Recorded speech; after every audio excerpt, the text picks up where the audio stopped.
राधे राधे प्यारे भक्तों, मैं फिर से हाजिर हूँ अगला अध्याय लेकर। हमारा अगला अध्याय 13वां अध्याय होने वाला है।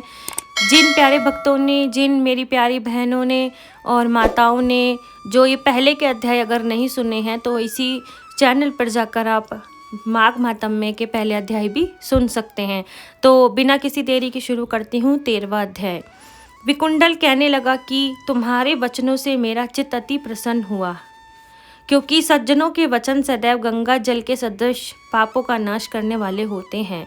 उपकार करना तथा प्रिय बोलना सज्जनों का स्वभाव होता ही है, जैसे अमृत मंडल चंद्रमा को भी ठंडा कर देता है। अब कृपा करके वह भी बताइए कि किस प्रकार मेरे भाई का भी नरक से उद्धार हो सकता है। तब दूत कुछ देर ज्ञान दृष्टि से विचार कर मित्रता रूपी रस्से से बंधा हुआ बोला कि हे वैश्य, यदि तुम अपने भाई के लिए स्वर्ग की कामना करते हो तो जल्दी ही अपने 8 जन्म के पुण्य का फल उसके निमित्त अर्पण कर दो। तब विकुंडल ने कहा कि हे दूत, वह पुण्य क्या है? मैंने कौन कौन से जन्म में कैसे पुण्य किए हैं, सो आप मुझे बताओ, मैं अपना पुण्य अपने भाई को दे दूंगा। दूत कहने लगा कि हे वैश्य सुनो, मैं तुम्हारे पुण्य की सब कथा कहता हूँ। पूर्व समय में मधुवन में शाल्की नाम का एक ऋषि था।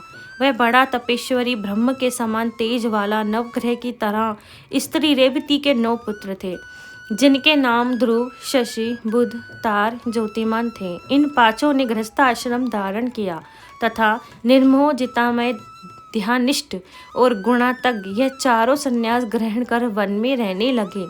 यह शिखा सूत्र से रहित पत्थर और सोने को समान समझते थे।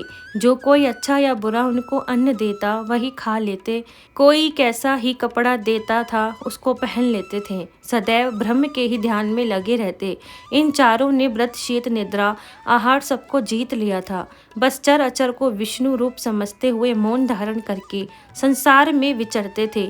ये चारों महात्मा तुम्हारे घर आए। जब तुमने मध्य नाम के समय भूखे प्यासे इनको आंगन में देखा तो तुमने गदगद कंठ से आंखों में आंसू भरकर इनको नमस्कार करके इतना बड़ा आदर सत्कार किया।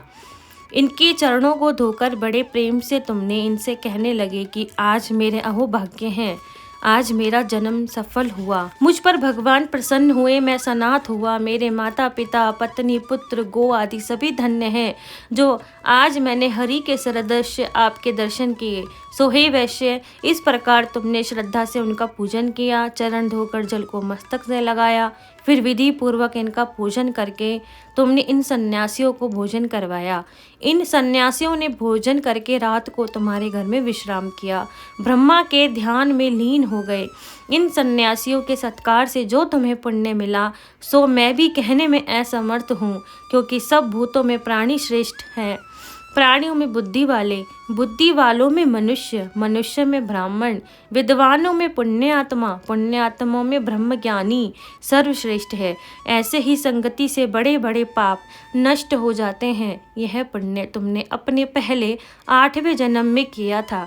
सो यदि तुम अपने भाई को नरक से मुक्त कराना चाहते हो तो यह पुण्य उसको दे दो। सो दूत के ऐसे वचन सुनकर उसने प्रसन्न चित्त से अपने पुण्य अपने बड़े भाई कुंडल को दे दिए और वह नरक से मुक्त हो गया। दोनों भाई देवताओं से पूजित किए गए। तब दूत अपने स्थान को चला गया। उस प्रकार वैश्य के पुत्र विकुंडल ने अपना पुण्य देकर अपने भाई को नरक की यातना से छुड़वा लिया। सो हे राजन, जो कोई इस इतिहास को पढ़ता है, सुनता है, वह 1000 गोदान का फल प्राप्त करता है। तो भक्तों, ये था 13वां अध्याय। इससे हमको हमारे जो विकुंडल और कुंडल की जो कथा चल रही थी, दोनों भाई मरे थे एक साथ और उनको एक को नरक मिला, एक को स्वर्ग मिला, तो ये उनकी कथा चल रही थी, वो आज समाप्त हुई है।